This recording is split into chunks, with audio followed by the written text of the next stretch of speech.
Now we're going to talk about the materials you need to build a hoop house. They're not that complicated, but if you don't know where to look, you might not be successful. Essentially, you can either buy a kit, which is widely available off the internet, and the advantage of buying a kit is that your poles will come pre-drilled, you'll have the right amount of hardware, and hopefully adequate instructions to put your hoop house together. You're going to need plastic, and that also is widely available.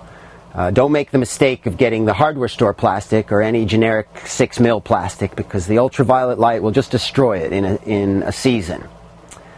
You're going to need some lumber or something to build your end walls, probably some doors, possibly a vent, and you're going to need something to manage your roll-up sides, some way to vent the sides during the heat of the summer. There's another way to acquire a hoop house, and I'll let you know what that is. Many people will get a hoop house and maybe move on or lose the verve. And if you drive around the countryside, you might just notice hoop houses that have been planted and are now abandoned.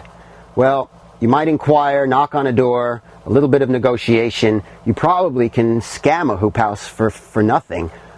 That is, for the cost of taking it down.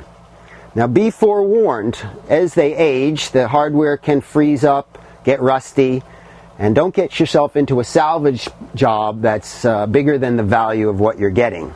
But I've heard of many people getting a free hoop house, and might be you.